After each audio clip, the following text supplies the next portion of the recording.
It's time for this week's weekly roundup video, and we have action from La Liga and the Premier League. Let's roll right into it. In La Liga, Athletic Bilbao played Sevilla. We had a repeat of the midweek Copa match between Sevilla and Athletic Bilbao. This time, however, they showed they can beat Sevilla by 2 goals, which I said they would not do. However, I said that about the Copa second leg, which will be Sevilla's next game. This means that Sevilla and Bilbao will have played 3 times in a row. It was a tight match between the two, but Bilbao got a valuable 3 points as a brace from Williams in the 23rd and 84th minute saw them win the match 2-0. This is important for Bilbao as it keeps them 3 points above the relegation zone. Let's remember, this team is one of the only 3 to never be relegated in Spain, and it would be very disappointing if they were to be relegated for their fans. Next, we have Barcelona versus Eibar. Barca were the better team, but Eibar weren't completely out of it. Luis Suarez and Lionel Messi continued their tremendous form as Suarez opened the scoring in the 19th minute, with Messi doubling Barca's lead in the 53rd. Suarez scored his personal second and Barca's third goal in the 59th to end the match 3-0. Just to show just how dominant Barcelona are, currently Luis Suarez and Messi both are top of the La Liga scoring charts, meaning that Barcelona has the top goal scorer in La Liga and the second top goal scorer in La Liga, with Messi top with 17 goals and Luis Suarez second with 14 goals. Both impressive hauls this season. Real Betis versus Real Madrid. This was a tale of 2 halves. In the first, Real Madrid were better, and they got chances, as in the 13th, Luka Modric put Los Blancos in the lead with a great finish. The game went quiet when it came to goals in the first half.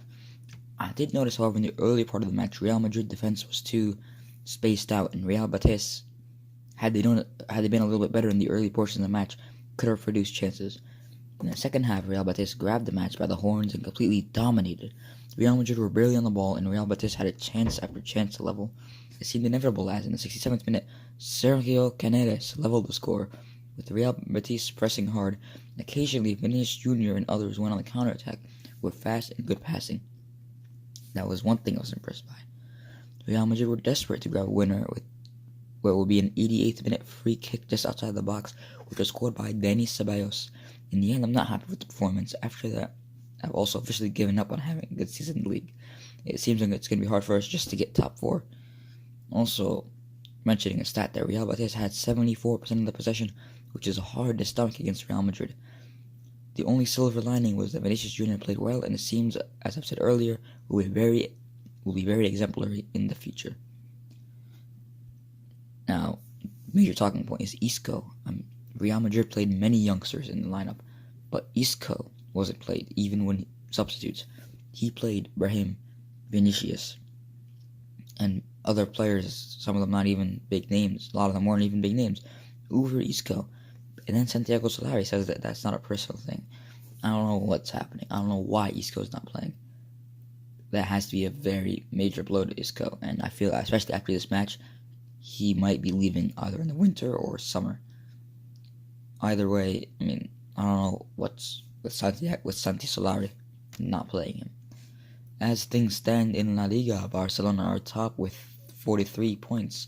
Atletico Madrid are second with 38 points. Sevilla are third with 33 points, and Real Madrid are fourth, also on 33 points. Remember, we are now halfway through that La Liga season.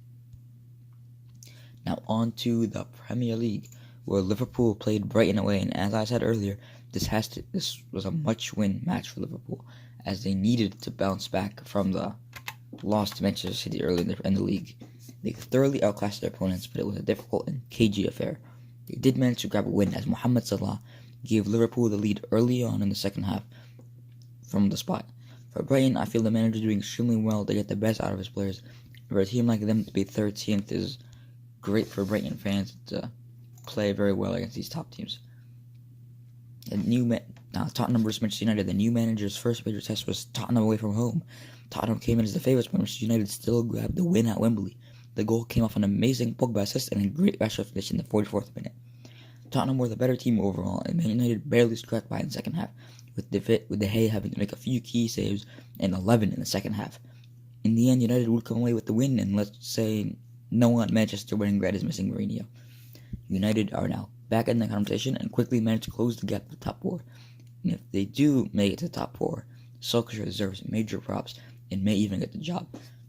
Harry Kane came off injured though, and recent reports state that he will be out until March with an ankle injury.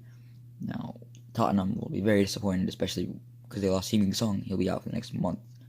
So without Heung-min Son, without Harry Kane, it'll be interesting to see how this team does. Next we have Man City and Wolves. Man City played Wolves at the Etihad, who early in the season had taken points off City through a controversial goal. This time, City dominated with 77% of the possession and not allowing the Wolves a single shot on goal. In the 10th, Jesus grabbed the opener goal, and 9 minutes later, Boye was sent off for Wolves. And I'm sure at that time most Wolves fans had given up hope of getting any points from this match.